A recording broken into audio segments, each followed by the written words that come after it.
যারা বেকার ভাতা দিতে চায়, প্রকৃতপক্ষে তারা যুব সমাজকে অপমানিত করতে চায় বলে জানিয়েছেন জামায়াত ইসলামের আমির ডক্টর শফিকুর রহমান।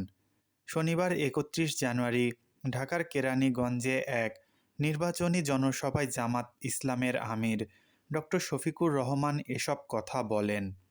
জামায়াত ইসলামীকে অনেকেই গুপ্ত সুপ্ত বলেন। এ বিষয়ে আমির বলছেন, অতীতের কথা বাদই দিলাম।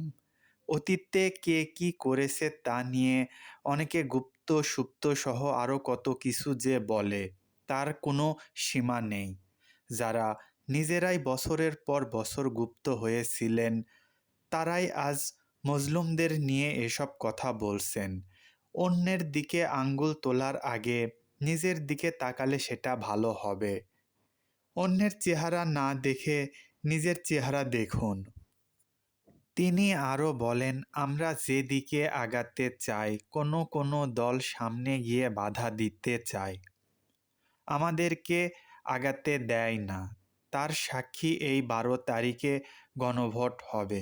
জুলাই সংস্কার প্রস্তাবগুলো গণভোট হবে। বলে যে গণভোট আবার কিসের? ধাক্কা খেয়ে যখন মানল তখন বলে যে না, গণভোট আলাদা হতে পারে না, হতে হবে নির্বাচনের সঙ্গে।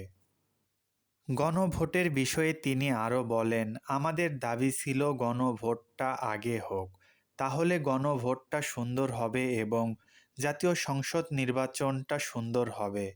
তাদের দাবি পূরণ করা হলো। তারা বলে আমরা গণভোট মানি না। এতদিন চিল্লাপাল্লা করে এখন যখন জনগণ জবাব চাচ্ছে, আপনারা কি নতুন বাংলাদেশ চান, না পুরনো ফ্যাসিবাদের বাংলাদেশ চান? আপনাদেরকে আপনাদের অবস্থান পরিষ্কার করতে হবে। তখন তারা গতকাল থেকে একটু একটু বলা শুরু করেছে, আসলে এই হলো ঠেলার নাম বাবাজি। এ জাতি যারে ধাক্কা দেয় তারে ছেড়ে দেয় না। জামাতের আমির বলেন, যুব সমাজের হাতে অপমানজনক বেকার ভাতা তুলে দেওয়া হবে না। যুব সমাজ জাস্টিস চেয়েছিল, বেকার ভাতা চায়নি। তাই যারা বেকার ভাতা দিতে চায়, প্রকৃতপক্ষে তারা যুব সমাজকে অপমানিত করতে চায়। আমরা যুব সমাজের হাতে সম্মানজনক কাজ তুলে দেব। এ সময় পরিবর্তনের পক্ষে গণভোটে হ্যাঁ দেওয়ার আহ্বান জানান জামাতের আমির।